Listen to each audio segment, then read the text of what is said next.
সারাদিন ফেসবুকে শাশুড়ির নামে বদনাম করলে হবে না গো বোনেরা। মাঝে মাঝে শাশুড়ির নামে একটু তো সুনাম করতেই পারো, তাই না?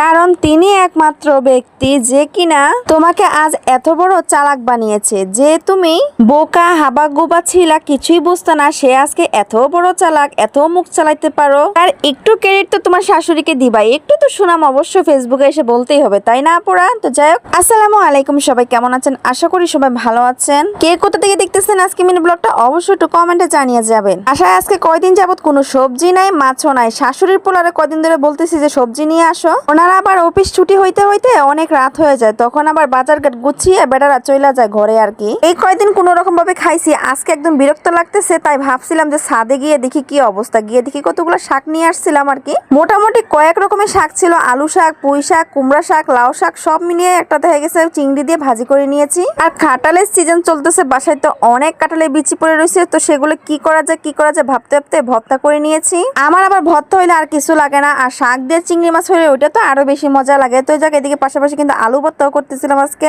আলুর ভর্তা করার কারণ একটাই হইতেছে, কারণ আমার ছেলে কাঁঠালের বিচির ভর্তাও খাবে না, পাশাপাশি শাক ভাজিও খাবে না। তার আবার আলু ভর্তা ডাল হইলে সে তো আবার দেখা গেছে একটু বেশি খাইতে পারে মাশাআল্লাহ। ছেলের কথা চিন্তা করে আলু একটু ভর্তা করতেছিলাম, একটু বেশি করে দিয়েছি। যদি আমাদের মধ্যে কারো আবার লোভ লেগে যায় তাহলে একটু ভর্তা তো খেতে হবে, তাই না? সেই কারণে একটু বেশি করেই করছিলাম। আর আলু ভর্তা তো সরিষার তেল দিতে হবে, এটা তো অবশ্যই। সরিষার তেল না দিলে তো আলু ভর্তার মজাটাই আলাদা হবে না। দুপুরবেলা তো শাক ভর্তা ভাজি ডাল দিয়ে খাওয়া হয়ে গেছে সবার। তো বিকেলে কি করা যায় ভাবতে ভাবতে নাস্তা কিনে নিয়ে আসছিলাম আজকে। নাস্তাগুলো আনার পর একদম মন খারাপ, কারণ এত পরিমাণে যে তেল ছিল নাস্তাগুলোতে, আবার দেখা গেছে নাস্তাগুলো ঠান্ডাও ছিল।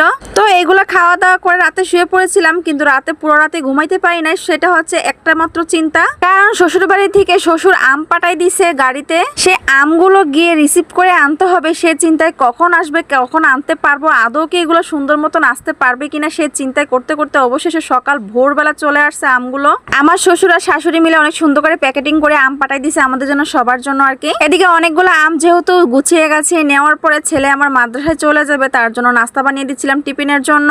আজকে একটু সাদা মাটা ভাবে টিফিনটা করে দিব। ওই যে পাউরুটি আছে, ডিম দিয়ে একটু তেলের মধ্যে ভেজে দিব, এটা আবার পছন্দ করে, তবে সস দেওয়া লাগবে সাথে করে আর কি। আমি আবার মাঝে মাঝে এভাবে নাস্তা বানিয়ে দিই তাড়াহুড়ার ভিতরে, কিন্তু আমার ছেলেরা পছন্দ করে, এটা আমারও ভালো লাগে, তবে আমি একটু কাঁচামরিচ দিয়ে করি, সেটা আমার জন্য করি আর কি। এই তো পাউরুটির গায়ে ডিম মাখিয়ে দেওয়ার পরে তো হালকা তেলের মধ্যে ভেজে নিচ্ছিলাম এগুলো এক এক করে। ভিডিওর এই পর্যন্ত যে বোনেরা আমার সাথে আসো, ভাইয়ারা আসো, অসংখ্য অসংখ্য ধন্যবাদ, কারণ এতটুকু হয়তো বা কেউ দেখে না। এই পর্যন্ত যে বোনেরা আসো, অবশ্যই কিন্তু শাশুড়ির নামে একটু সুনাম বলবা, কারণ শাশুড়ি কিন্তু তোমাদেরকে অনেক কিছু শিখাইছে বিয়ের পরে, যেটা তুমি বিয়ের আগে শিখতে পারো না বা শিখে আসো নাই। এই যে তুমি আগে অনেক সরল সুতা ছিলা, তোমাকে এত সুন্দর চালাক বানাই দিছে, এটা কিন্তু একদম তোমার শাশুড়ি